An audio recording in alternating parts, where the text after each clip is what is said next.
한무제 대외 정책 부분을 이제 볼게요. 그 한무제 대외 정책, 특히 홍로 관련된 내용이 예전에 기출문제에 나왔기 때문에 또 나올 수 있는데요. 자, 그러면 보면 일단 서역 지역 원정 관련된 내용이 있는데 이 서역이라는 개념이 좀 약간 예매해요. 그래서 작은 의미로서는 이제 좁은 의미로서는 중앙아시아 탈인 분지에서 주변 오아시스 국가까지 이제 얘기를 하고요. 그다음에 큰 범위의 서역이라는 의미는 중국의 서방에 위치한 모든 나라를 서역이라고 해요. 그러니까 우리 그 당시 로마도 서역이겠죠. 근데 여기에서는 좁은 의미의 그 범주, 그러니까 이제 중앙아시아와 그 탈인 분지 그 주변의 오아시스 국가에 한정돼서 이제 서역이라 보시면 될 것 같아요. 자, 그 당시 이제 홍로와 관계를 좀 볼 텐데, 어, 홍로의 관계를 보기 전에, 그 전에, 이거는 무제 때 관계만 얘기한 거고, 전환 초기 때부터 해갖고, 그 관계 좀부터 좀, 올라가서 좀 얘기를 할 필요가 있거든요. 그래서 요거는 좀 제가 그 예전에 기출문제 분석을 할 때 그 관련된 내용을 좀 정리를 했어요. 기출문제 분석에다가요. 그래갖고, 요걸 이제 보고 이제 넘어갈게요. 자, 기출문제 분석 그 근거편 좀 볼게요. 쭉 있죠. 여기 앞부분에 5초 7국의 난이 있고요. 예, 여기 몇 페이지 펴보시냐면 764페이지 펴보세요. 자, 제가 이제 정리한 것들 이제 중심으로 써놓은 걸로 해서 이제 좀 중요한 부분만 읽어가면서 이제 설명하는 방식으로 진행을 할게요. 자, 여기 보면 이제 나 보면 나 경제 때까지 한과 홍로의 관계는 홍로가 주도를 했어요. 그래서 이제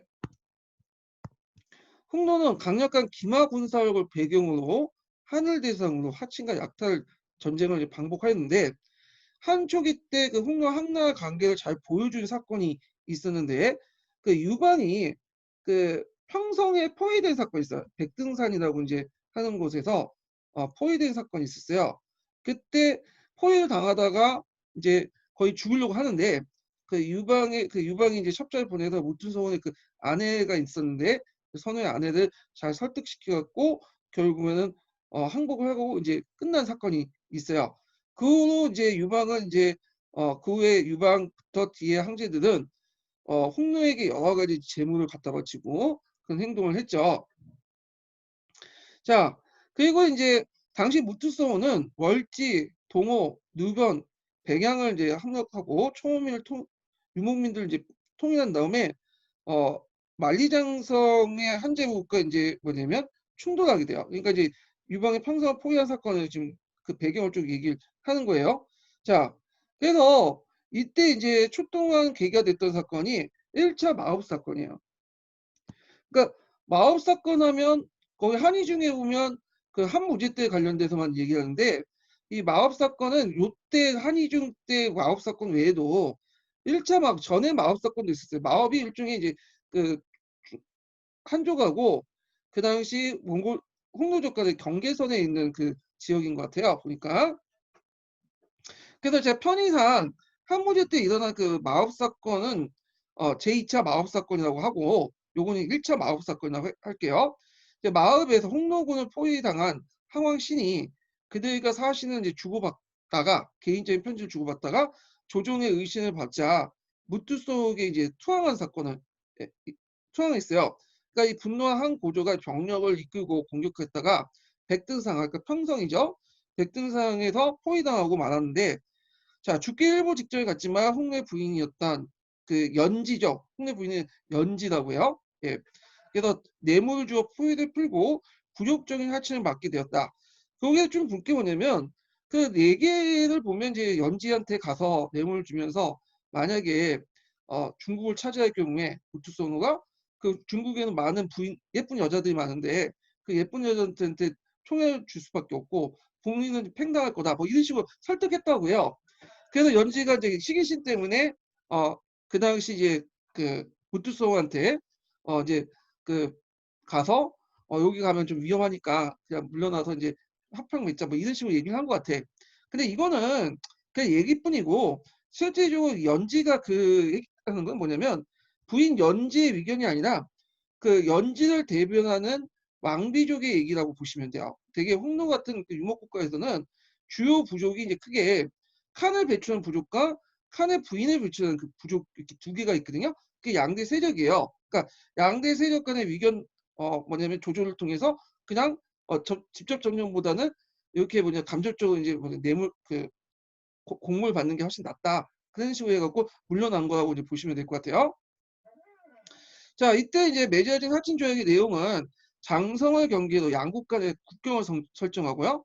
형제 매약을 체결하고 한쪽에 이제 공주를 출가하는 건데 요걸 이제 무슨 공주라고 하냐면 하번 공주라고 하죠. 동아시아 교과서에 나와요. 그래서 한나라 때부터 해서 이제 뭐 당나라 때까지 쭉 해가지고 일종의 여자를 주고 평화를 사는 방식 이런 게 하번 공주죠. 그래서 황제 친딸 주는 건 아니고요.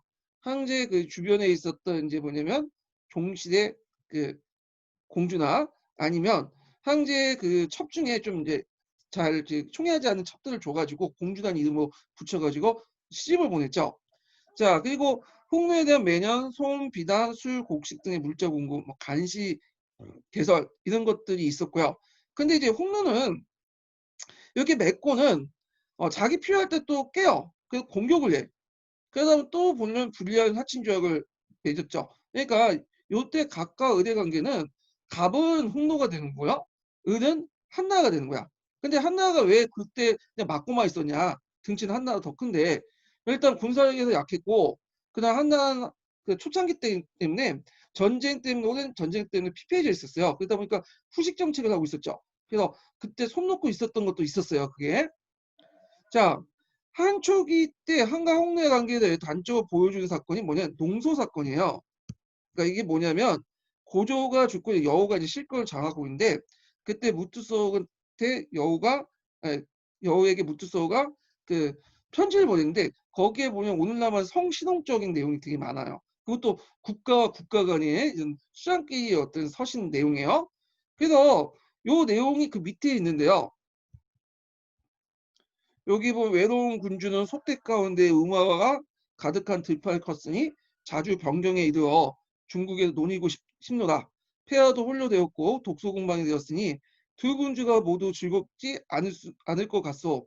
스스로 즐거울 방법이 없으니 우리 서로 갖고 있는 것을 갖지 않는 걸 막고 봄이 어떻소. 아주 좀 약간 그 여우하고 나하고 한번 같이 살자 뭐 이런 논인데 자 이게 성희롱에 그 가득한 그 뭐냐면 서신을 받고 여우가 화가 났겠죠.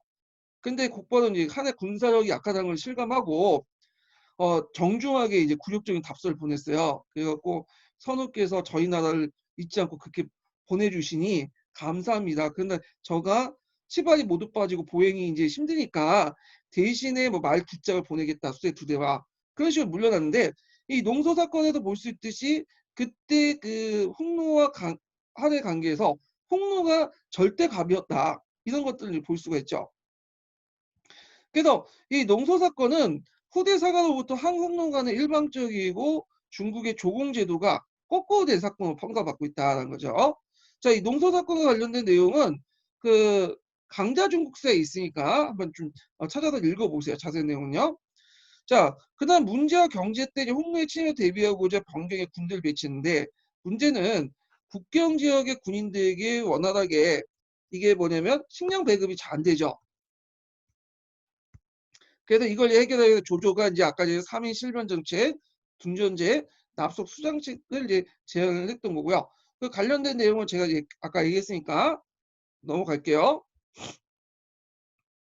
자, 그 다음에 이제 여기에서 이제 넘어가서 이제 조조 다음에 이제 무제가 즉위하고 나서 그 당시 무제는 이제 한초의 이제 경제적 회복을 바탕으로 해서 통과 재정을 기반으로 이제 홍로에 대한 강경 정책을 했어요. 이게 홍로한테 맨날 맞고 사니까 이게 뭐냐면 중화 민족의 어떤 자존심 이런 게 무너지잖아요. 우리도 이제 힘이 있는데 그래서 이제 처음에 그때 선호가는 군신선언이었어요. 군신선언을 평성 부근의 마읍에서 유도해서 이제 이게 제2차 마읍 사건이죠.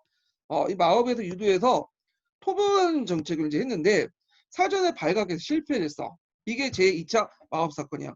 자, 이 사건의 계기로 이제 홍로와 한해 하친 관계는 아니 결렬되고 이 홍로가 이제 열받은 거지. 자기를 이제 뭐냐 군주를 모셔 선우를 이제 깨어다가 죽이려고 했으니까.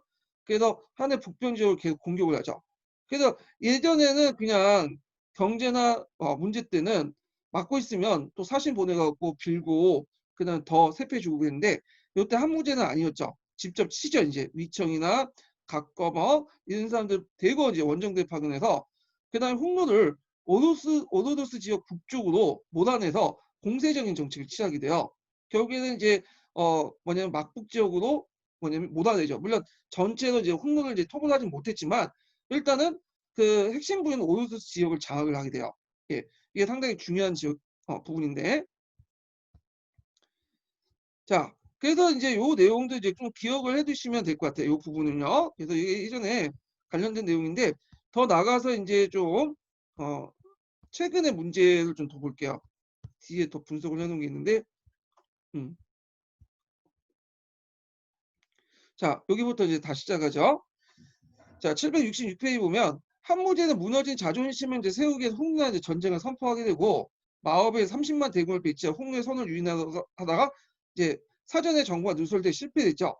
자 그래서 인제 이때 이 사건을 계기로 해 가지고 이제 전면전이 시작을 하죠.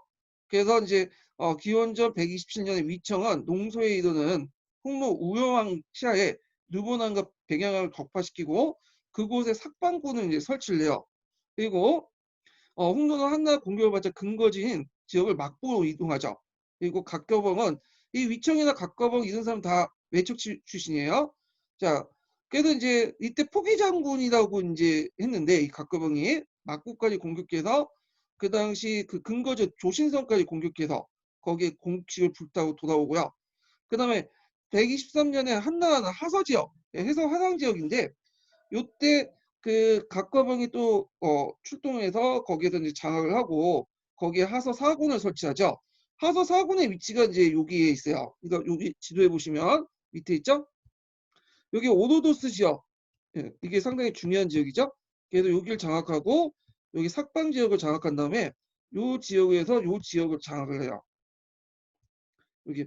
그래서 여기가 탈인분지인데 보통 우리가 이제 서역에 있는 여러 도시국가들 있죠. 요 지역을 얘기해요. 서역.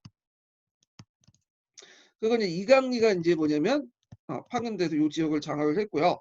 요 중간에 탈인 분지에서 오도도스 중간에 요 지역 있죠. 이게 하서 해당 지역이야. 그래서 해당 지역 오도도스하고 요 탈인 분지 서역의 도시국가들 오아시 도시국가 연결하는 요충지예요.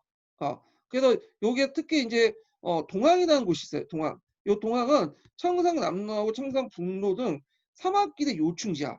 그러니까 여기를 장악을 해야지 서역 일대를 통제를 할 수 있는 그런 지역이죠. 그래서 무제는 요 지역을 장악하기 위해서 요 지역에 있는 홍로족을 몰아내고 무의, 주천, 동항, 하서 4군을 설치했죠. 그래서 요 하서 해상 지역을 장악을 했다. 이렇게 기억을 해 두시면 돼요. 그래서 무제는 동항에 주천 도의를 두고 둔전을 설치했죠. 왜 둔전 같은 경우에는 이제 거기에 병농일치적인 어떤 제도를 둬서 장기적으로 머물면서 지킬 수 있도록 이제 한 거고요. 그다음에 여기 보면 동속 교육로에는 망루와 정자를 설치해서 안정을 도모했고요. 그래서 이제 하서 4군의 설치는 전한의 1차 서역 진출로서 한나라가 비단길 규모 확보한다. 여기 그 의미가 있죠. 그래서 곡궁 만리장성도 어디까지 있냐면 동항에서 옥문가까지 확장을 시켜요. 동항에서 옥문가까지. 그래서 이제 요 지역이 뭐냐면 오아시아 국가들이 음, 여러 국가들이 하나의 지배를 두게 되죠. 이게 오타네요. 오아시스. 예. 자, 오아시스 국가들이 이제 중국과 이제 중개하는 역할을 했다. 그러면 요게 지역에서 중요한 게 뭐냐면 요때 이제 서역 원정도 같이 하는데 이강리가 그래서 이걸 통해서 이제 뭐냐면 서역을 장악을 하는데 요때 큰 기여를 했던 사람이 뭐냐면 요번에 이제 얘기할 장건이죠. 장건. 장건이 이제 서역에 이제 그 원래 개척하려고 파견했던 건 아니고요. 이건 좀 있는데 장건의 목적은 홍로가 여기 있었으니까 흉노 옆에 잠깐만요. 이거 좀 지워야 되겠네요. 이게 또 왜 안 돼? 네.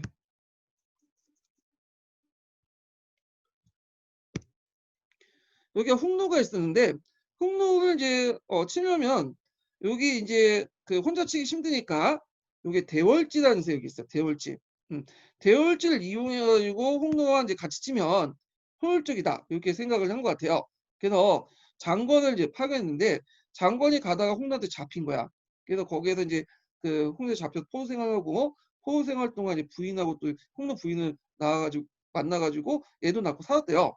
그래서 방심한 틈을 타서 그 당시 이제 장건이 도망쳐서 대월지에 가 가지고 "우리 이제 홍로와 같이 치자. 공수동맹 맺자." 근데 홍로도 예전에 홍로 그 대월지도 한번 홍로한테 당한 적이 있거든요. 당해가 쫓겨 가지고 여기 왔기 때문에 그 당시 또 그 지역이 또 동서교통의 중심지고 그리고 그렇게 천박한 지역도 아니기 때문에 굳이 위험을 감수하고도 동 홍로를 칠 필요가 없다 해서 거절을 한 거야. 어쩔 수 없이 인제 뭐냐면 돌아왔고 저는 또 홍로한테 잡혔어요 그때 도중에. 그때 이제 홍로에 잡히고 가족과 상봉한 다음에 가족을 데리고 뭐냐면 한나라로 갔어요. 예 도망쳐 나온 거죠. 그래서 예전에는 제가 그 홍로 그 별로 중요한 건 아니지만 홍로 부인을 처자식을 버리고 그냥 지 혼자 가서 도망간 줄 알았더니 그게 아니더라고요. 데리고 왔어 또. 자 그래 갖고 이제 대원지가 안 되니까 2 차로 또 그 옆에 오한이라는 나라가 있죠. 오한을 가서 홍나치자 했는데 호환도 거부를 했죠. 예. 그래서 이제 결국엔 실패를 한 거예요. 자 그렇지만 이 홍로가 돌아다니면서 요쪽 길 그러니까 비단길을 이제 파악을 하게 된 거고 이 사실을 누구한테 알려준 거죠? 그쵸. 그 당시 한문제한테 알려주니까 이 당시 이제 홍로가 이 비단길 이용해서 한에서 뺏은 여러 물자들을 서역상인한테 넘겨 가지고 자기의 어떤 자금을 만든다. 자금을 어 뭐냐면 만든다는 걸 알게 된 거야. 그러면 홍로의 돈줄을 끊으려면 어딜 쳐야 되겠어요? 당연히 요 서역 지역의 오아시스 국가들을 공격을 해 가지고 장악을 할 필요가 있겠죠. 자 그래서 인제 이강렬을 통해서 여기를 원정을 했던 거죠. 그래서 이 지역을 완전히 뭐냐면 자기 세력으로 만들었던 거죠. 그리고 아까 언급한 것처럼 요쪽 지역에 그냥 하서 사고를 또 설치해서 여기를 또 장악을 하고요. 자 그래서 인제 홍로의 돈줄을 끊으려고 했다. 이렇게 좀 기억을 해 주시면 돼요. 이때 이제 이강의 원정 중에 이제 또 눈여겨볼 게 하늘만 하는 것들을 이제 뭐 페르가나인가 그런 도시에서 이제 얻었다고 해요. 근데 말이 달릴 때 피를 내린다. 피. 그냥 피가 막 내려 가지고 인제 했는데 말에서 피가 내리는데 이건 피보다는 땀인 것 같은데 하여튼 그런 식으로 인제 서역 원정을 했다. 요것도 같이 기억을 해 주시면 될 것 같아요. 그래서 그 관련된 내용이 그 밑에 있으니까 쭉 읽어 보시면 될 것 같고요. 참고로 요때 월지족 같은 경우에는 나중에 인제 더 남쪽 내려오거든요. 그래서 월지에 5개 부족이 있어요. 그 5개 부족 중에 1개 부족이 인도 쪽으로 내려와서 쿠ሻ 왕조를 세웠다고 해요. 예 쿠샤 왕조를. 자 그러면 이제 다시 이제 심화 자료를 좀 볼게요. 네. 자 위청 각겨봉들 파견한 홍로군을 격파하고요. 그리고 이제 홍로를 막부으로 이제 군축하죠. 네 구축한 쫓아냈다는 거예요. 그래서 오로스 북쪽 지역, 고비산 북쪽으로 쫓아내고 그다음에 이제 서역 진출의 근거를 마련하기 위해서 하서 사고를 설치했죠. 요번에 시험 문제에 나왔다. 그래서 무의, 장애, 주천, 동항인데 아마 지형이 동항이. 이 동항이 인제 청상북로하고 어 청상남로가 갈라지는 곳이야. 지리적 요충지예요. 그 지역이. 그래서 상당히 중요한 요충지라는 거 좀 기억을 해 두시고 대개 보면 이제 위치가 이제 좀 보면 어디 있냐면 여기 요게 있죠. 이게 치밀하긴 한데 요 부분에 있는 게 동항이에요. 예 동항. 제가 예전에 한번 기출문제도 냈긴 했는데 거기 모의고사에서도. 그래서 요 청상남로와 청상북로의 중요한 위치가 동항이다. 예. 이게 19년 기출문제에 나왔고요. 자 그래서 장건의 이제 서역 파견은 목적은 이제 월지와 오송과 동맹을 맺어 홍로를 견제하겠지만 실패했지만 이 과정에서 비단길이 발견됐죠. 그래서 비단길과 관련된 내용이 한국인에 의한 중국사를 좀 한번 읽고 넘어가 볼게요. 자 여기 보면 서역부터 포도의 석류, 계자리, 그다음 호도 등이 수입됐고 이 서역과 음악과 기술이 이제 등이 그 고객 아니 잠깐만요. 373 번이네요. 예. 자, 주 373번 보면 무제는 홍로에 대한 적극적인 군사 활동에 앞서 홍로와 적대 관계에 있는 서역 국가와의 동맹을 맺을 필요해서 장건의 월시국을 장건의 월시국의 파견을 감행했다. 월지국이죠. 월지국. 하여튼 자, 그 당시 이제 월시국, 그러니까 월지국은 홍로에 의해서 서부 감수 지역에 출주되어 아프가니스탄 지역으로 이동하였고 그 후에 인도에 들어가 쿠션 왕국을 세웠다. 장건은 월지국에 독차하기 앞서 그 당시 그 홍로에게 이제 붙잡혀 포로생을 하다가 탈출하여 대원을 거쳐서 페르간을 거쳐서 그 뭐냐면 월시에 도착했다. 그러나 장건의 군사 그 동맹 제의를 월시가 이제 창성하지 않았다.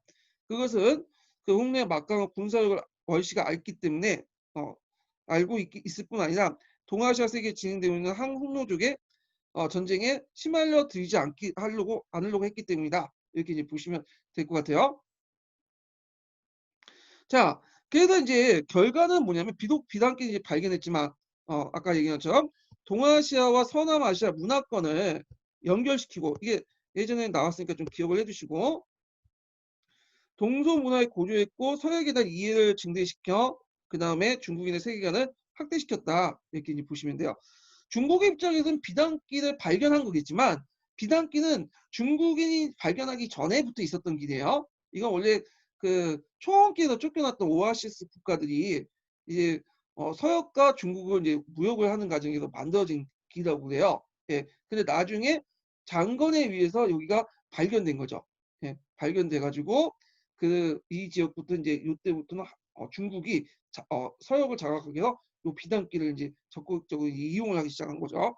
자, 그래도 요 내용도 이제 파악을 해두시고 주 375번도 한번 읽어볼게요. 자, 이를 계기로 중국과 서역 간의 교통로가 열림으로써 서역의 물자가 중국에 전해온과 동시에 중국의 비단이 서역을 경유하여 로마까지 운반되었으며 훗날 동서 문화의 교류가 이 길을 통해서 이루어졌다. 실로 장건에 의한 서역 교통로의 개척에 이렇게 큰 영향을 후세에 미쳤던 것이다. 이렇게 보시면 되고 참고로 이제 서역 비단길을 이게 비단길이라고 하지만 최근에는 그냥 사막길이라고 하더라고 비단길보다는요. 예. 자, 그 다음에 이제 그 서역의 오아시스 국가를 이제 공격하기 위해서 이강리를 파견했죠. 그래서 이제 그 대표적인 나라가 대왕국 페르가나를 이제 공격을 해서 여기에서 이제 한얼마를 이제 획득했다. 그래서 서역 세력 확대 크게 기여를 해줬다. 이렇게 보시면 되고요. 자, 서역 원전의 결과 하는 서역 지역의 세력 확대했고 특히 대원, 대월지, 만식, 강거 이런 나라들과 교류를 했고요. 또 서역 도우 간직을 설치했죠. 예, 그래서 서역 제국 통치와 감시를 담당했고 물론 이제 왕망 때 이제 외교를 잘 못하는 바람에 폐지를 했는데 자, 그래서 이제 일단은 홍로를 완전하게 격퇴시키지 못했어요. 그리고 도중에 포기를 했어.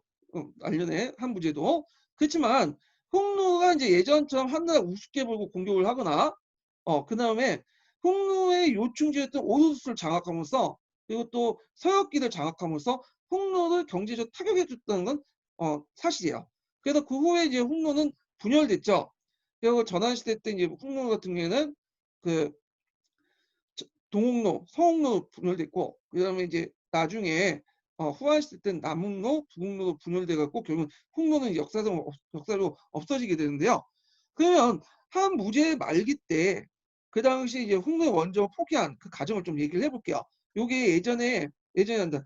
그 사료부나 아시아사에 관련된 그 사료가 있기 때문에 나올 가능성이 있어서 좀 언급을 할게요. 제가 거기 기출문제 분석 자료 좀 넘어가 보면요.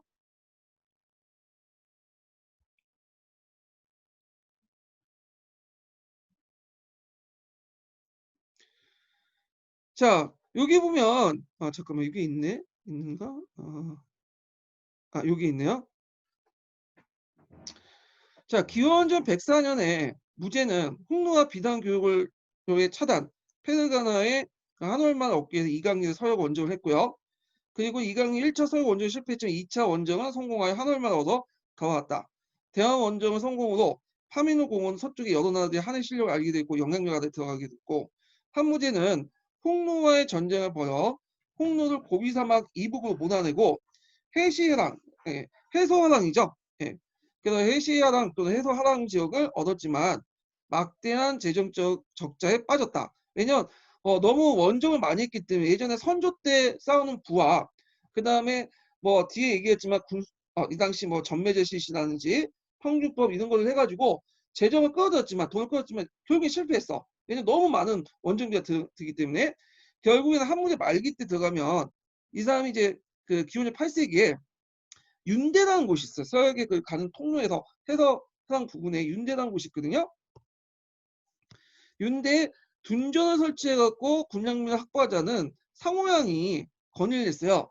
근데 이때 이제 뭐냐면 이걸 뭐냐면 한무제가 거절했어. 그래서 외정에서 보다는 내치에 신경 쓰겠다라는 윤대의 조를 내세우죠. 윤대의 둔전 설치를 거부하기 위해서 내린 조칙이에요. 이걸 통해서 이제 hun노 정벌을 막을 내었다. 자, 이 윤대의 조가 사료를 보는 아시아사 46페이지에 있어요. 그래서 한번 그 사료를 보는 아시아사 46페이지 찾아가지고 읽어보세요. 예전에도 제가 그 강독 시간 때 얘기를 했거든요. 그래서 이게 중요한 거기 때문에 한번 윤대조 나올 가능성이 있어. 그래서 관련 내용도 꼭 읽어보시고요.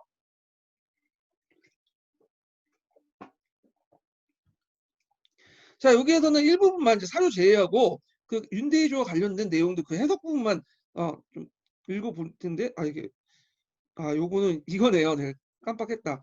이게 그 심화 교재가 아니라 기출문제 분석이니까 줄을 그 뒤에다 돌려놨거든요.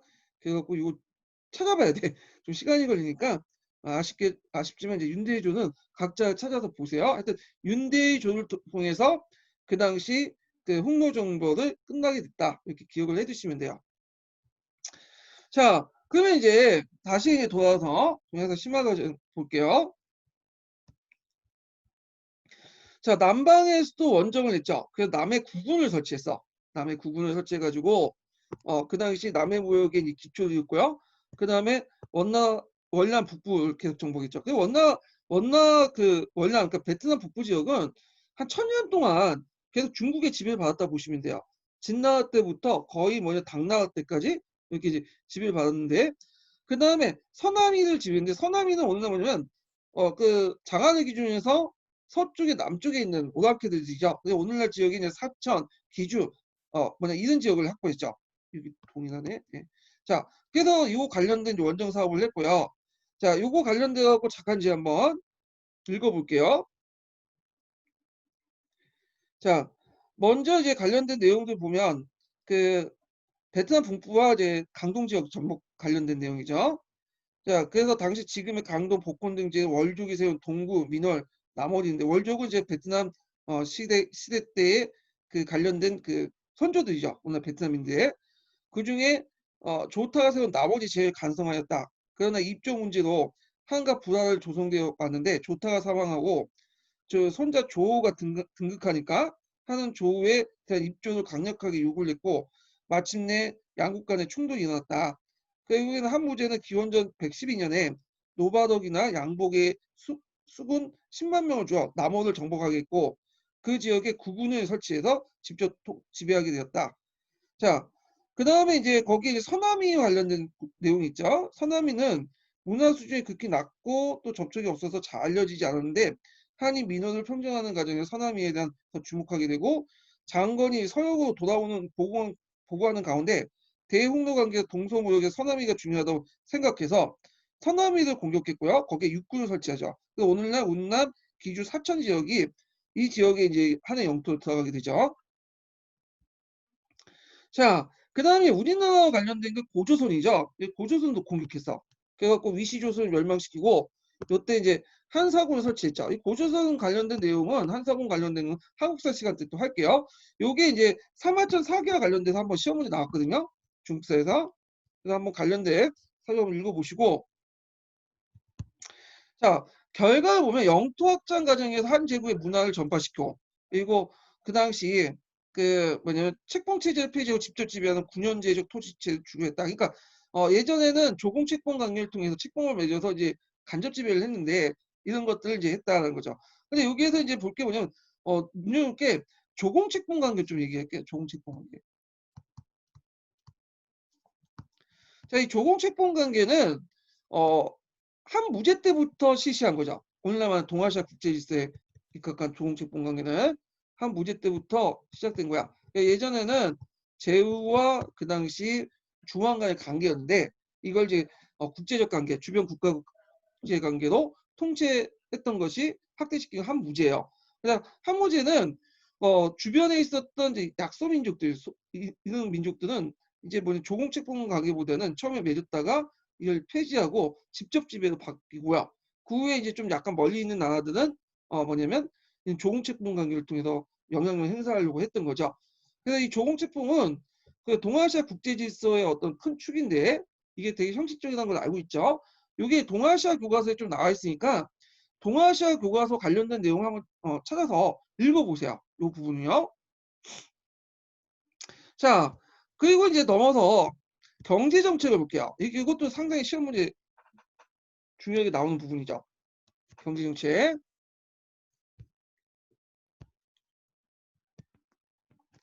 자, 요 배경을 보면 아까 이제 한무제가 뭐 몽골공원도에 홍로와 전쟁도 하고 그다음에 한사고를 설치하고 있고 남월치고 대원도 하고 하니까 이제 어떻게 심각한 재정난에 빠지게 돼요.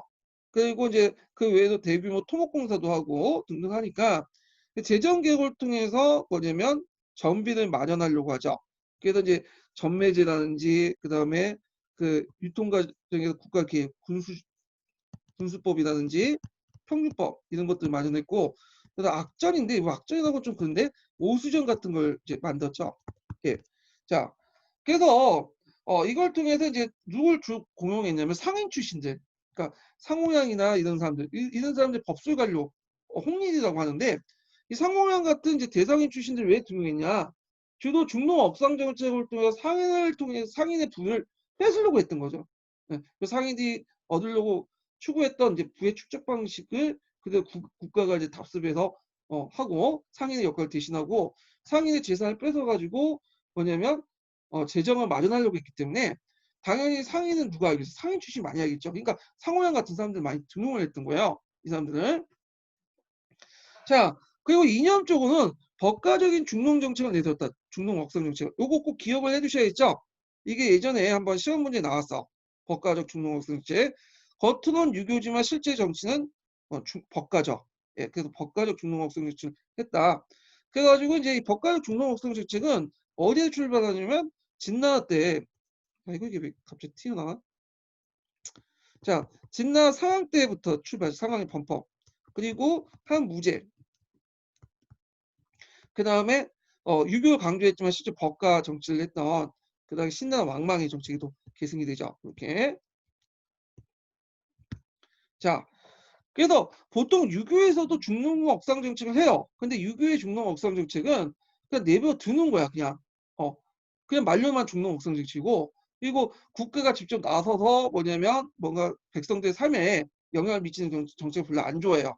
뒤에 얘기했지만 근데 법가 같은 경우에는 좀 다르죠. 법가는 적극적으로 들어가서 뭐냐면 통제 정책을 하고 그리고 상인의 역할을 국가가 하면서 부를 추구하려는 그런 정책들을 하는데 이게 이 경제 정책은 법가적인 측면이 되게 강조가 있다. 유교를 겉에 내세웠지만 실제로는 그래서 예전에 한번 그 정책을 쓰고 나오는데 이때 정책 이념은 법가적 중농업성 정책 유교가 아니라 법가적 중농업성 정책이라는 걸 좀 기억을 해두시면 될 것 같아요. 자, 그러면 그 내용을 좀 볼게요.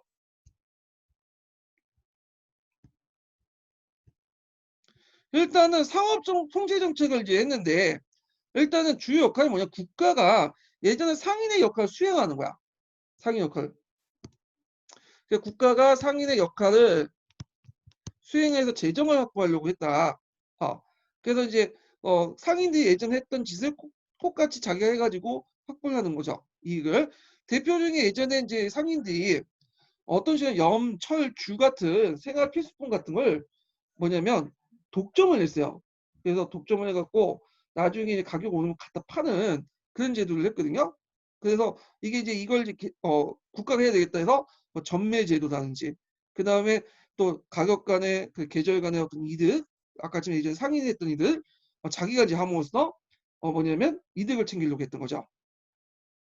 자, 그러면 먼저 전매 제도를 볼게요. 전매는 생활 필수품 염, 그 다음에 소금, 철, 술을 원래 예전에 상인들이 장악해서 유통했는데 이걸 국가가 관리한다. 그래서 국가가 관리한 안에서만 국가가 독점 생산하고 유통을 해요. 유통. 그래서 전국 각지에 연간을 설치해서 했는데 그걸 통해서 이제 뭐냐면 예전에는 좀 그래도 가격이 좀 낮았는데 갑자기 뛰었죠. 국가 독점 판매를 하다 보니까. 그래서 이제 이 나중에 전매제도 없애자는 염천 논쟁이 발생은 되게 되는데 이건 뒤에 좀 얘기하고요. 자, 이걸 통해 일시적인 사업 활동이 위축됐지만 오히려 암시장이 형성돼요. 상인들이 오히려 더 이득을 채우죠. 왜냐면 예전에 뭐 10원이었던 것은 이제 국가에서 전매를 해가지고 독점 판매를 해서 100원을 받는다. 그럼 상인들이 50원에 그걸 뭐냐면 갖다 팔아요, 몰래. 그러면 어떻게 돼요? 국가가 판매하는 저기 소금보다는 상인들이 판매하는 소금이 반값이 적으니까 당연히 그쪽으로 몰릴 수밖에 없죠. 암시장 쪽으로. 그러다 보니까 상인들이 폭리를 취할 수밖에 없고 그리고 이걸 바탕으로 해서 이득을 챙기고 또 그 당시 비단길이 개통이 됨으로써 많은 이제 뭐냐면 상인들이 뭐냐면 큰 이득을 챙기죠. 이걸 바탕으로 또 뭐냐면 땅을 사들여. 그래서 호주고 더 뭐냐면 성장하게 되죠. 예전에도 있었지만 호주가 성장했지만 더 성장하게 돼. 그래서 중농 억상 정책은 말로는 그 상인들을 타격을 준다고 하지만 그 일시적인 거고 실질적으로는 이제 요거 전매제 실시 등등 부작용 등으로 해서 상인들이 뭐냐면 큰 이득을 챙겼다. 예. 그래서 실제적으로는 실패했다. 결과적으로 장기적으로 볼 때는 이렇게 보시면 돼요. 자, 그러면 전매제도와 관련된 내용, 주 관련된 내용을 이제 좀 찾아서 읽어볼게요. 자, 좀 밑에 넣어서 388번과 389번 좀 읽어볼게요. 자, 이 정책, 그러니까 이제 전매제죠. 이 정책 BC 119년에 시행되는데 지방의 염철 상지에 연간 336개소와 철간 48개소를 설립해 소금과 천을 직접 관리했다. 소금은 생활하는 데 필수품이었고 천은 무기와 농기구의 재료였는데 특히 농기구는 전환시대 이후 보급되어 필수품화되어 있었다. 결국에는 수요가 큰 농기구의 제조를 국가가 독점함으로써 수익을 증대하려고 했다. 자, 반면 소금의 전매는 민간의 염생산업자에게 맡기고 생산된 소금은 모두 국가가 차지어 전면한 수익을 얻었다. 이게 이제 한국의 중국사에 있는 내용이고요. 그 다음에 여기 뭐 개간제 동향사에 있는 내용을 볼게요. 원구 4년에 염철 전매 제도를 실시했다. 염철은 가장 이익이 많은 사업으로 우시 이전에 상인들이 이를 장악하고 국가는 다소 가세만 하였고 그 수익은 제실 재정, 그러니까 재정을 관장하는 그 소부에게 넣는 데 불과했는데 이를 전면함과 동시에 그 수익은 소부에서 국가재정기관인 대산홍으로 옮겼다. 그래서 대산홍이 이제 뭐냐면 염철 전매제 이런 것들 주도했다 이렇게 보시면 되는데 여기에서 잘못된 게 뭐냐면 국가재정기관이라 있어. 예. 재정기관이 아니라 대산홍은 간직이에요. 대산홍 간직이야 간직.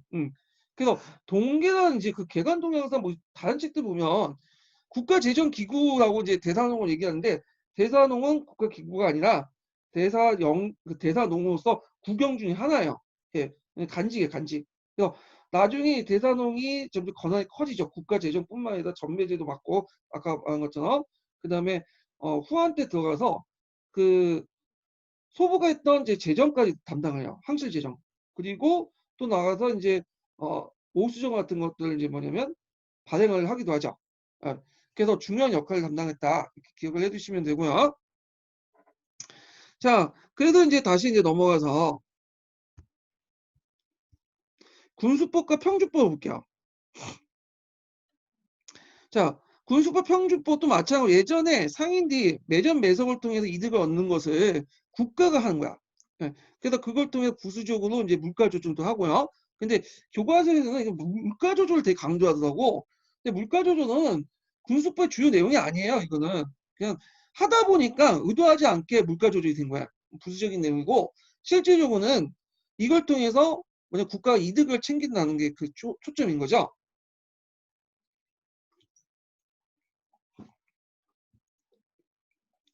자, 이거는 대산홍이었던 상호양이 그 총괄했죠. 이때 이제 대산홍은 상호양이 이제 담당을 했는데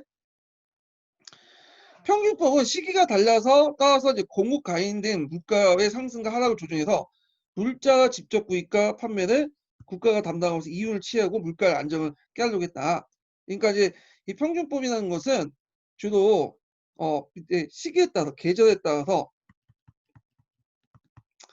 차익을 얻는 거야. 그리고 동시에 뭐냐면 이득도 얻는 거죠.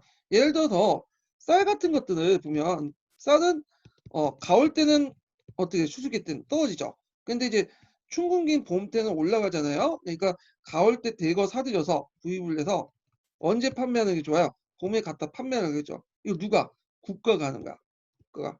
그러면 그와 동시에 국가도 이득을 챙기겠지만 또 물가 조절돼. 가을 때 대량으로 구입하면 당연히 수요 공급이 올라가니까 가격이 올라가겠죠. 상대적으로. 봄 때 그 물가 쌀 판매하면 공급공성이 이제 내려가기 때문에 올라가기 때문에 가격은 떨어지겠죠. 그래서 이렇게 이제 이런 걸 통해서 물가 상승도 같이 할 수 있다. 자, 그러면 주를 한번 읽어볼게요. 자, 평균법은 물가 안정 정책을 추진했지만 각 국군에게 물가를 쌀 때 간이 물자를 매입해 중앙에 평균간을 저장해 두었다가 물가 등기하거나 부족해지면 매출의 그 차익을 차익이죠. 차익을 국가 수요 상승 방책이었다. 이렇게 보시면 되고 자, 그 다음에 군수법은 앞에 평균법은 계절에 따라서 이제 한 거죠. 시기에 따라. 이거는 거리에 따라서 이제 차익을 얻는 거야. 그래서 예를 들어 배 같은 게 뭐 사천성에서 많이 나고 그에 대해서 이제 하복성은 그거 없다. 그러면 사천성의 배를 군수관이 사와가지고 거기 그 하복성에 갖다 팔면 막대한 이득을 챙기겠죠. 그와 동시에 물가 조절되죠. 아까 지금 좀 평균법처럼.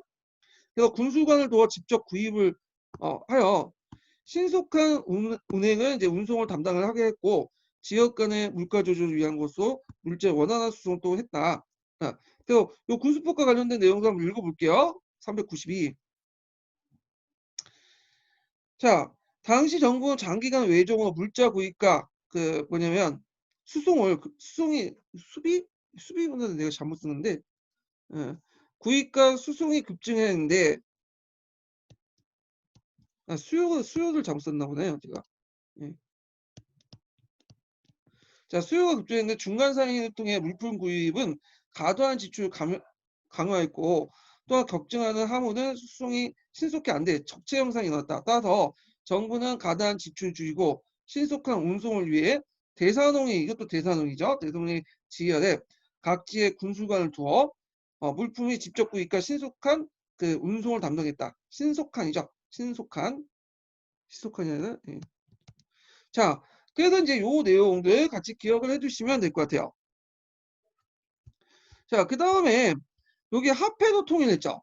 그래서 그 당시 예전 5초 최고의 난 이전에는 각각의 왕들이 자유롭게 화폐를 주류했어요. 품질도 일정하지 않고 물가 폭등의 어떤 빈발 요인이 되는데 그래서 정부가 이제 사적으로 화폐 발행을 중지시키고 정부가 독점적으로 화폐를 발행해요. 뭘로? 오수준을 통해서. 오수준. 자, 이 오수전인데 이 오수전은 그때 이제 한무제 때 발행을 하고 나서 중국이 망한 이후에도 한이 망한 후에도 위진남북주 시대까지 계속 발행이 돼요. 그래서 이 오수전은 중국 역사상 제일 오랫동안 유통됐던 화폐야. 이 오수전. 예전에도 한번 시험 문제 나왔죠. 자, 그래서 이제 이게 중국 화폐 기본 형식이 돼서 이걸 통해 재정확보 및 그다음에 독점 화폐의 발행권을 가짐으로써 지방세의 경제를 약화시키려고 했다. 그리고 여기에서 이제 처음으로 이제 화폐 오수전에서 발행했고요. 그때 이제 담당 기관이 수영동이야. 예, 전환시대 때는 전환시대 수영동에서 발행했다. 이렇게 보시면 되고요. 자, 그러면 관련된 그 내용을 한번 읽어볼게요. 393. 자, 무제 경제 정책 중에 중요한 것은 화폐의 경제 안정이었다. 한초 이래 화폐는 불안전하고 무제 때 몇 번 화폐를 주저를 거듭하다가 마침내 원구 4년에 오수전이 이제 주요됐고요. 어, 그것이 정부에 의해서 독점되었다가 비로소 안정된 것이다. 이 오수전은 한대의 화폐 경제의 선행을 반영할 뿐만 아니라 당대 개원 통보전이 나올까지 약 700년간 중국 화폐 기본 형식이 유명하다. 제일 오래된 화폐야. 예. 그리고 한나라가 그 화폐 경제가 잠깐 있다가 그 후에 유진남북도 화폐 경제가 또 사라지거든요. 그러면서 이제 그 뒤에 이제 당 말 때부터 이제 화폐가 다시 부흥을 하는데 그 기간 동안 그 중간에 오랜 4, 500년 동안 화폐 경제가 손실됐다가 다시 그 당나라 말기 때 다시 부흥을 하잖아요. 근데 그 전에 500년 이전에 위진남북 이전부터 오히려 또 화폐 경제 발달됐고 그러니까 송당 이전부터 화폐 경제 발달됐던 것은 한나라 때요. 예. 그 이후에는 여러 가지 설이 있어요. 그러다가 잠시 취체됐다가 다시 수당 때 당나라 때 들어서 당나라 중 말기 때 들어서 다시 화폐 경제가 부흥을 하게 되죠. 예. 자, 뭐 이거는 나중에 좀 더 얘기하기도 하고. 자, 그다음에 증세 정책을 이제 하게 되는데 주로 이제 증세 정책은 이제 누굴 대상으로 하냐면 호족들이라든지 그다음 돈 많은 상인들 대상으로 했죠. 산민제는 이제 발행해서 대상인들과 수공업자에 대해서 재산에 대한 과세 일반 사람보다 5배나 했고요. 그러면 이제 세금을 응집하는 사람이 있을 거예요. 재산을 응집하는 사람 그들을 찾아내가지고 만약에 고발을 할 경우에는 그 당시 신고자에게 포상을 해. 그래서 이제 막대한 이득을 챙길 수 있으니까 일종의 신고자를 찾아내는 뭐냐면 고발을 하도록 이렇게 이제 유도를 한 거죠. 그 다음에 매간 매작을 통해서 국고 수익을 증대했는데 그 중에 이제 아까 언급한 매장력 있죠. 뒤에 이제 앞에 좀 실시했지만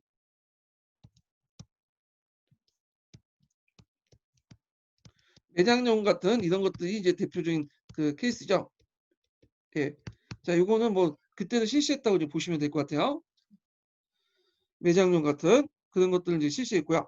자, 이런 그 정책, 경제 정책은 겉으로는 중농 억상 정책이었지만 결과적으로 농민을 몰락을 시켰다. 그래서 비싼 소금과 그 당시 그 제품으로 농민 부담이 가중이 됐고요. 그리고 호적이 오히려 성장을 했죠. 몰락한 농민의 토지 직접 상품의 안거를 통해서 폭리. 그다음에 이제 실크로드가 열리면 서방의 고통을 통해서 막대한 이득을 챙겼죠. 그리고 상업 발달로 창출된 부를 다시 토지에 투자해서 그리고 한무제 후기 때는 또 매간 매장을 통해서 이제 통로가 개방되면서 막대한 이득을 또 챙겼던 거죠. 그래서 겉으로는 업상 정책을 했지만 그럼에도 불구하고 상공은 발달했다. 이렇게 보시면 되고 억상 정책 일시적 타격만 줄 뿐이에요. 타격만 줄 뿐이다. 자, 그래서 그 내용도 같이 기억을 해두시면 될 것 같아요. 자, 그러면 이제 여기에서 좀 읽어볼 게 뭐냐면 그 앞에서 언급했던 고민령과 산민령 관련된 내용 좀 읽어볼게요. 쭉 394번하고 395번 이렇게인데 산민정 같은 경우에 재산평가 2천 정당 120전의 비율로 부과해서 농민 세금의 5배 이상을 부과했고요. 거기 이제 내용은 고민령과 관련된 것이 395번에 있는데 자, BC 119년에 무죄는 상인에 대한 배나 수익 기준으로 중과세를 부과했고 재산 액수의 허위 신고한 자를 엄벌에 처하는 법령을 제정했다. 그런데 허위 신고한 상인이 많았기 때문에 이를 밀고한 자가 있으면 조사 후 사실이 드러날 경우에 전 재산을 몰수하고 신고한 자에게 재산의 절반을 상금을 줬죠. 그래서 밀고가 장려되고 결국에는 결국이죠. 자, 밀고가 장려되고 결국 정부는 상인으로부터 막대한 토지와 노비 재산을 몰수했다. 자, 이 때문에 중류 이상의 상인들 대부분 파산했다고 한다. 이렇게 이제 보시면 되고요. 자, 그다음 무죄 통치 체제의 의의를 보자. 이거 예전에 시험 문제 나왔기 때문에 외워두셔야 돼요. 다 알고 계시겠지만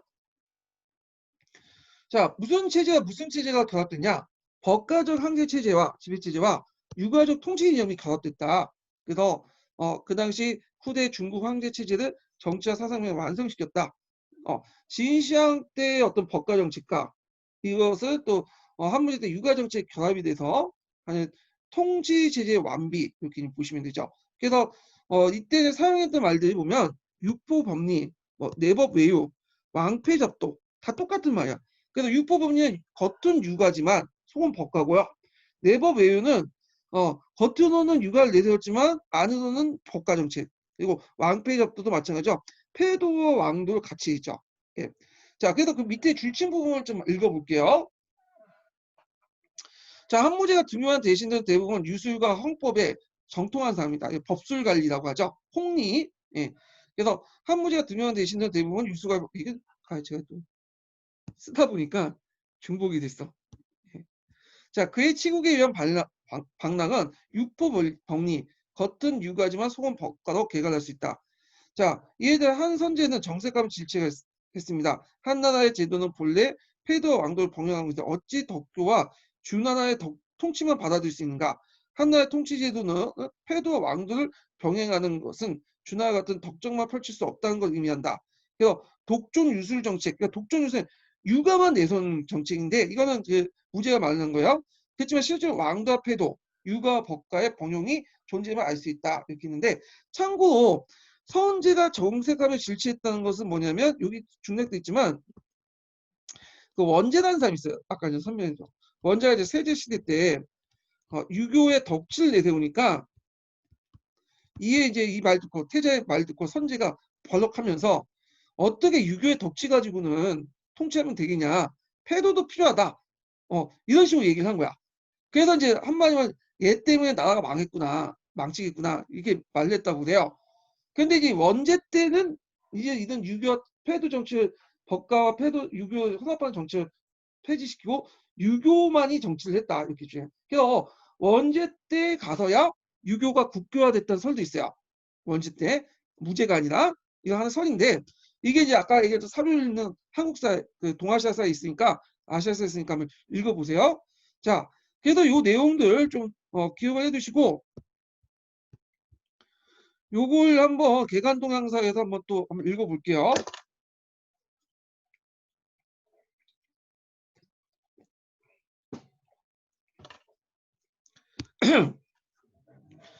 자, 무제는 결국 현실적으로 법가적 황제 지배체제다. 유가적 통치 이념을 정복하면서 중국의 황제 그 체제를 정치와 사상면을 완성시켰다.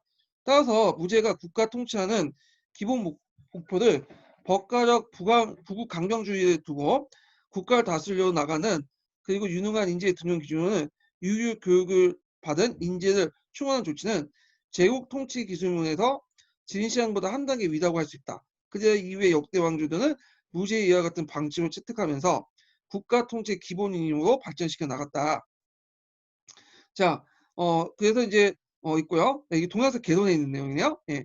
그다음에 그 밑에 개간 동향서 보면 법술 관료 중이 쓰는 방면 무제는 일찍이 오경박사제를 두며 육아의 덕목에 위한 관리 등의 길을 여는 등 유교를 제국 통치 삼아 교하고 삼고자 했다. 이로써 무제는 유와 법의 혼유의 정치가 또한 한대 정치의 특색이라 할 수 있겠다. 이렇게 이제 기억을 해두시면 될 것 같아요. 이거 동아시아 교과서에도 나와요. 이 부분이요. 자, 그러면 이제 쭉 이제 유교 이제 장시 많은 시간 동안 이제 한무제 정책을 좀 한번 살펴봤고요. 그러면 관련된 이제 뭐냐 기출 문제를 좀 풀어보죠. 이 기출 문제는 지금까지 했던 내용을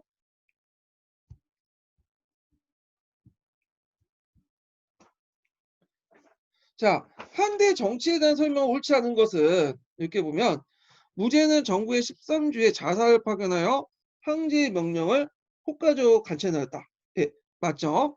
그 다음에 내조 정치의 모순은 외척의 특세와 한간의 정행을 초래했죠. 자, 이거 맞고요. 그 다음에 후한의 정치는 황제와 호족의 긴밀한 유대 관계에서 행해졌다. 예, 맞죠. 그래서 후한은 호족 연합 정권이야. 뒤에 좀 얘기하겠지만 그 다음에 4번을 보면 한대의 이제 지방 통치는 군국제도를 주축하여 계속 행해졌다. 계속이 틀리죠. 계속이. 그래갖고 군국제도에서 군현제도 바뀌었죠. 이게 문제가 쉽긴 쉬운데 하여튼 여기 이제 기억을 해두시면 될 것 같아요. 자, 언제 때 경제 5초 치국에 나는 기규에서 답이 4번이 되겠죠. 자, 그 다음에 가에 관한 다음 논쟁의 배경을 오는 것만을 보기에서 모두 고른 것은 자, 지금 각 국군에는 염천을 담당하는 관리가 있어. 이거는 이제 좀 뒤에 되겠네. 왜냐면 이게 그 뭐와 관련된 거냐면 염천 논쟁이거든요. 그래서 요거는 그 좀 뒤에 하고요. 요거는 염천 논쟁 할 때 하고 넘어갈게요. 3번 문제 볼게요. 3번 문제. 자, 가와 나에 대한 설명을 옳은 것만을 보기에 있는 것을 고른 것은 자, 여기 정인 이사가 주 문왕과 우왕이 동성제 제재를 많이 봉했는데 그 뒤 소원해져서 원수처럼 치고받았습니다.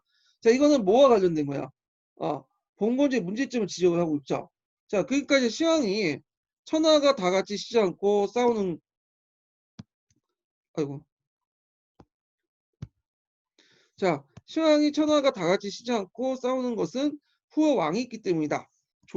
종묘에 기대어 천하가 처마 안정되는데 다시 국을 세워 것은 전란을 야기시키니 그래서 어 안녕들 구하는데 어찌 어렵겠는가. 그래서 정의의 의견이 옳다. 정의의 의견은 9년째 실시하는 의견이에요. 그래서 천하를 36개국으로 나누고 군과 군의 수와 위 감을 두었다. 이런 내용이에요. 근데 이게 이 내용이 뭐냐면 진시황이 통일하고 나서 그 당시 이제 앞으로 통치를 어떻게 할 것인가를 이제 신하들에게 의견을 구했어요. 그러니까 이제 한 명은 그 예전에 봉건제를 실시하자 이렇게 주장을 했고요. 그러니까 이걸 듣고 이사가 방박해서 준하 예를 들면서 봉건제 때문에 나라가 망했다 주는 그러니까 그 당시 9년제를 실시하자. 그래서 9년제를 채택했다는 내용이에요. 자, 그래서 요거는 9년제 관련된 내용이고 자, 그다음에 나는 한이 건국하고 나서 초기에 내가 새로 안정되고 동성이 매우 적었다. 그래서 진이 고립되어 망한 사실을 교훈 삼아 강토를 나누어 2등급 자기를 뒀다. 그러니까 왕하고 제후급 이렇게 뒀죠.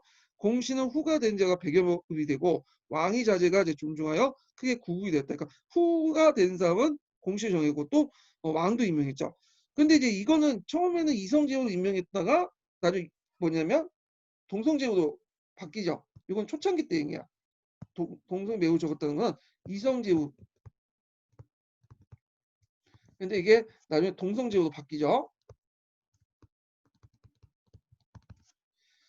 자, 이게서 이제 이렇게 있고요. 그래서 군국제와 관련된 내용이에요. 그러면 문제 풀어볼게요. 자, 간은 전국적 9년제 시행된 걸 말한다. 맞죠? 춘추전국 시대 때 있던 것을 전국화 시켰죠. 그래서 간은 5초7국의 난이 일어나는 원인을 말했다. 이거는 가가 아니라 나죠. 군국제의 어떤 모순 때문에 일어난 거죠. 자, 그 다음에 나는 파랑의 난인데 파랑의 난은 이제 어디와 관련된 거냐면 좀 뒤에 얘기야. 이거 서진이야. 서진 때 봉건제를 실시했고요. 봉건제. 그래서 그 당시 자제들에게 그 봉건을 해줬어. 그래서 군사를 나눠주고. 그런데 이제 이것이 왕실 보호 목적으로 했는데 나중에 이제 해제 같은 엉터리 그 멍청한 왕이 즉위하면서 이제 말아먹은 거지. 그래서 이때 이제 그때 개입을 해가지고 내분이 나서 파랑이 난이 났는데 이건 봉건제 모순 때문에 그래요. 서진 시대 때. 그러니까 이거는 그 뒤에 얘기죠. 그래서 요거는 아니고요. 근데 파랑의 난은 나올 수가 있으니까 좀 기억을 해두세요. 나중에 서진할 때 좀 더 얘기할게요.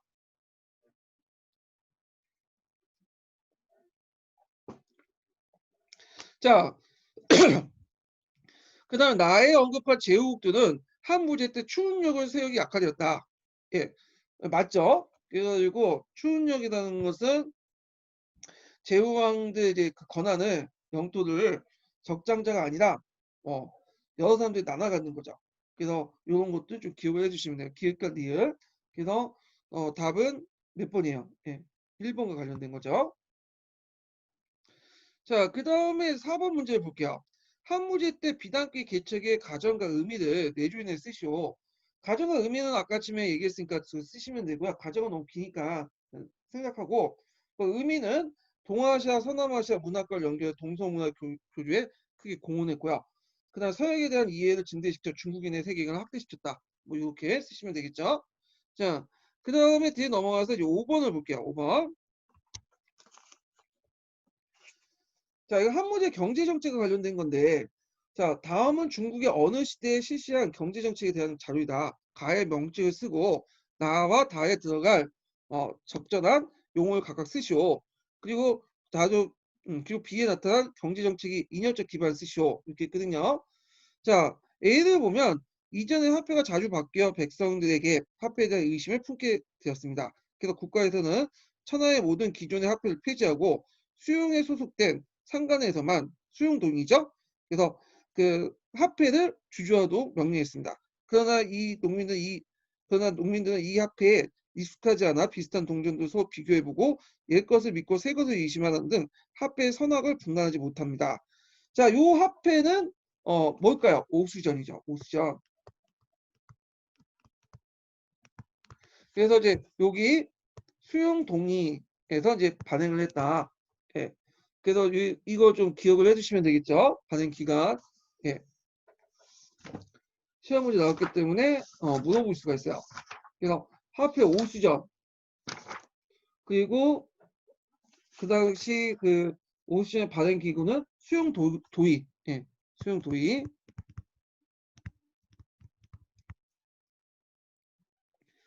자, 그래서 이제 있고 그 다음에 이제 비를 보죠. 비.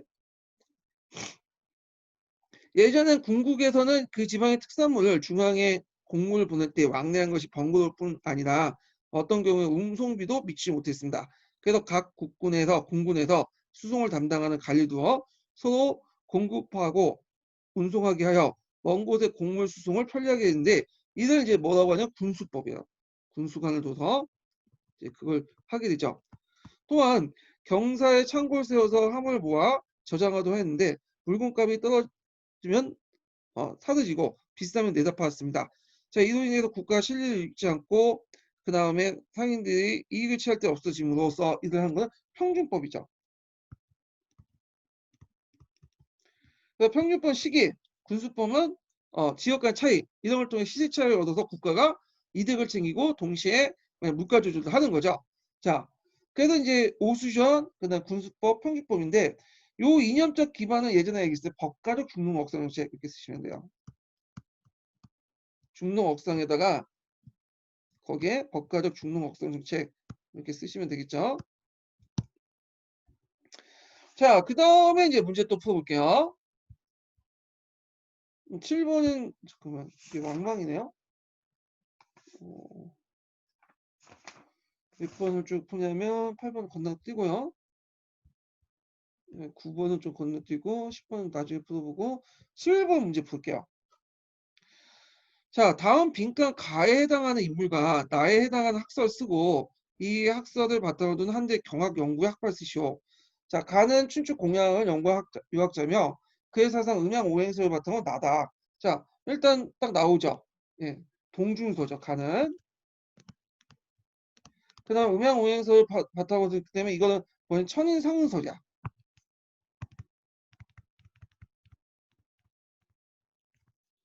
자, 그래서 이제 청인상은설, 그러니까 상관설이라고 또 해요. 하늘은 인간과 서로 교감하기 때문에 황제가 정치를 잘하면 하늘이 상소는 징조를 보고 잘못하면 재앙을 준다, 재해를 준다. 자연재해가 인간의 통치와 연관되어 있다는 이 학설은 황제를 중심으로 집권을 추구했던 한무제에게 아주 적합한 사상이었다. 무제는 그의 진언에 따라 유교를 국가에 인정하고 정통한 걸 채택했다. 그러나 음행 오행설과 그 다음에 그 청인상수에 기초한 신비주의 유학은 미신적 참의설로 이뤘다. 이렇게 있죠. 이게 문제점 있죠. 자, 그래서 이제 있고 요 동준서가 속한 학파는 뒤에 좀 얘기하겠지만 근문학파예요. 이 근문학파는 그 당시 뭘 중요시 여기냐면 춘추 공양령을 중요시 여기죠. 요것도 같이 기억을 좀 해두시면 될 것 같아요. 자, 그 다음에 뒤에 넘어가서 좀 약간 뒤에 넘어가야 될 것 같은데 12번은 나중에 풀어보고요. 13번도 사수와 관련된 거니까 좀 풀고 14번도 한대 유학의 특징은 좀 이따 풀게요. 자, 15번을 보죠. 15번. 18년 기출문제인데요.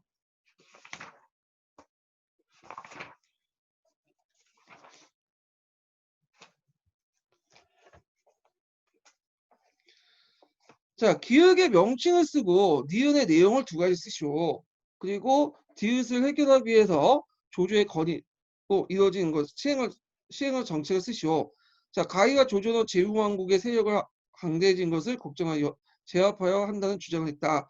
이에 대해 비무등 비롯한 제후왕들은 연합하여 간신 조조를 죽인다는 명목으로 자신의 강력한 군사를 배경으로 뭘 익혔죠? 5초 7국에 난 익혔어요. 5초 7국에 난.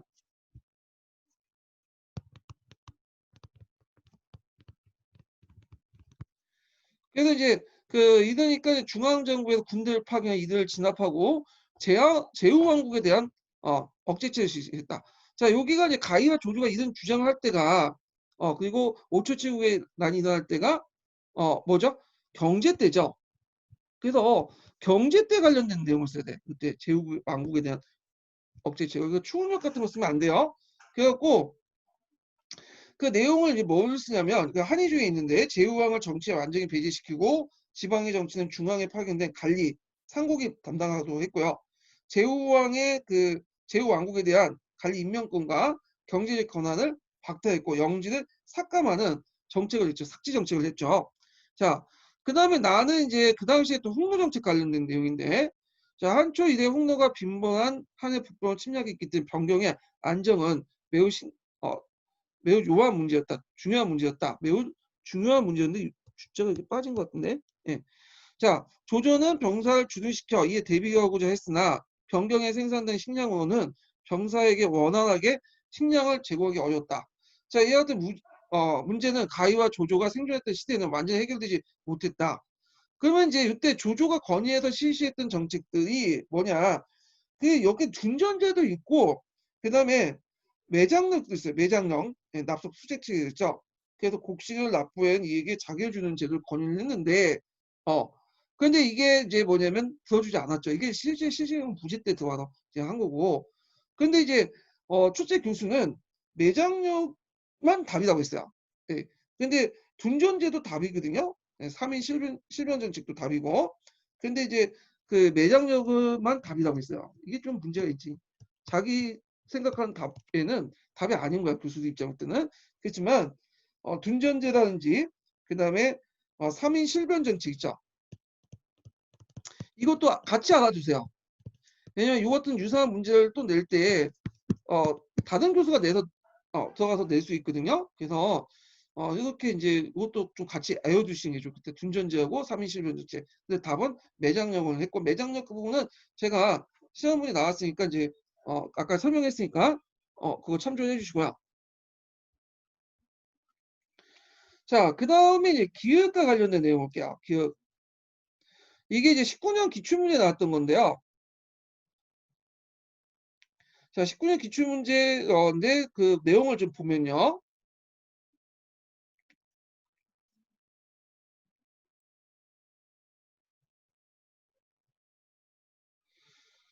기획에 공통된 들어가는 인물을 쓰고 그다음 니은에 들어갈 간직문을 쓰시오. 그리고 디귿의 계기를 서술하고 그다음에 니은에 들어갈 지명을 쓰시오. 이렇게 관련된 내용이거든요. 자, 그러면 거기 이제 기획과 관련된 내용을 이제 한번 또 해석을 해보죠. 예, 기획과 관련된 내용을 해석을 하면 자, 그 호무 즉 호무가 즉위한 지 수년이 되었다. 호무라는 건데 이 호무지만 실제 무제예요. 예, 원문에는 호무로 돼 있어요. 그렇지만 무제를 얘기하죠. 한무제를. 자, 그래서 이제 도읍과 경방의 창고들이 모두 찾고 그 다음에 창고에는 재물이 남았다. 자, 또 수십만이 징벌의 북방에 성을 쌓아서 시켰는데 운송이 넘어서 상동부터 모두 개도왔다. 비용도 수많은 이니 조정의 창고는 더욱 비어 갔다. 처음에는 대농령 이게 들어간 간지 대농령이야. 대농의 염철간을 관리하면서 많이 북부시키고 수용동에 설치해 소금과 철을 주관하고자 했다. 이런 내용들이죠. 그렇지만 이제 소금과 철의 주관은 나중에 대농령으로 이제 바뀌어요. 대농령은 뭐냐? 대산홍이야. 대산홍. 대산홍. 그래서 보통 이제 치송내사라고 했죠. 구경 중에 치송내사.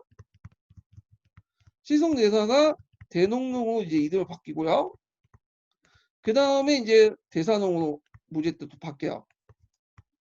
이렇게 다 동일한 거예요. 그래서 대농령 쓰지 않고 대산홍 써도 맞게 해줘요. 맞게 해줬다고 그래요. 예. 그래서 이 대산홍은 그 당시 이제 그 곡물 관리, 군수법, 예, 무제 때 기준에 평주법, 물가 조절, 돈의 그 국고 관리, 그리고 항제 직할지 재정 관리 등 업무를 총괄하는 부서였다는 거죠. 예. 그래서 이제 요거 좀 보시면 되고 대산홍은 간부로 기록돼 있어요. 간청으로. 근데 이게 동계 기록이 잘못된 거고 간청이 아니라 간직이에요. 간직. 어떤 분은 이걸 대산홍을 대사농을 이제 그 착각을 해가지고 이게 간지구 간분지 알고 간종인지 알고 간부의 우두머리니까 대사령이 답일 것이다. 이렇게 주장하신 분인데 틀린 거죠. 대사령이라는 간직은 제가 간직표를 다 찾아봐도 없어요. 그거는. 그러니까 대사농은 그 간점을 보고 대사령의 우두머리니까 보통 영자 우두머리 영자 붙이니까 대사령 이렇게 생각하는데 그건 자기 피션이고 역사는 그 문학 작품이 아니죠. 그렇게 마음대로 쓰는 게 아니라 팩트를 바탕으로 하는데 대사령이라는 간직은 없고 정확한 대사농이에요. 대사농. 예. 그 다음에 나는 이제 서역원전과 관련된 거죠. 그래서 서역원전에 이제 관련된 내용 보면 그 당시 이제 그 한나라 홍우 때도 무제 때, 홍우니까 무제와 관련된 내용이죠. 자, 홍우 때 사방의 오당캐를 사이를 정복하고 그리고 이제 위험과 덕망을 넓혔으며 예. 그리고 디귿에 들어가면 이 내용이 뭐냐면 장건이 처음으로 서역에 착지를 였다. 그래서 그 이후 포기장군이었던 포기장군 각거봉을 유명해요. 포기장군.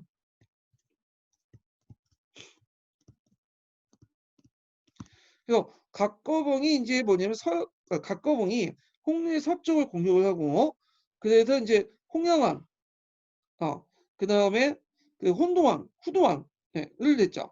그래서 홍동왕과 홍양왕을 뭐냐면 그 항복시키고 항자죠. 홍동왕을 항복시키고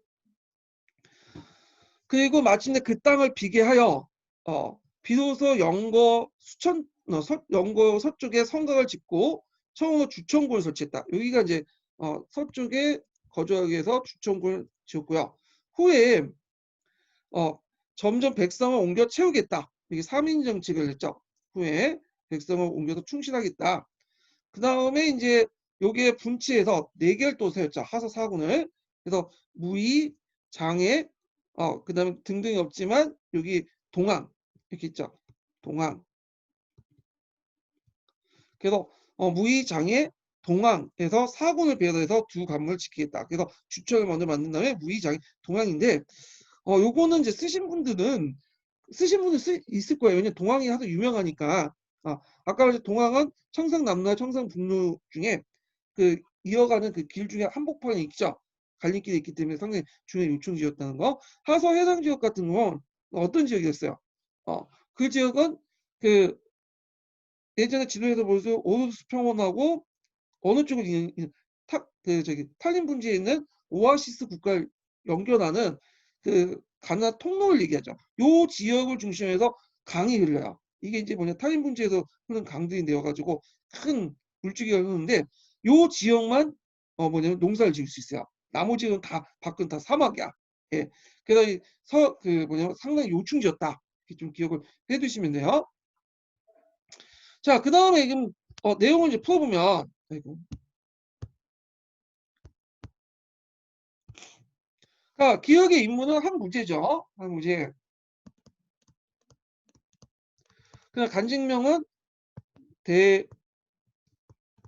대농령 이거요. 또는 대사동 이걸 쓰시면 되죠. 네. 여기가 있어야 되네 간직명.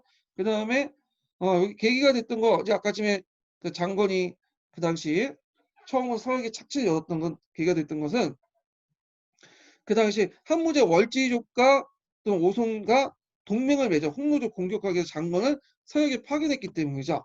자, 그 다음에 여기 나오는 있고 그 다음에 지명 여기 지명은 동항 이렇게 쓰시면 되겠죠. 동항. 예. 그래서 이제 이렇게 해서 이제 문제를 한번 풀어봤고요. 예. 자, 그래서 이제 요거 관련된 내용들 파악을 해주시면 될 것 같고요. 그냥 한 문제 관련된 내용은 시험 문제 많이 나오니까 꼭 기억을 해두셔야 돼요.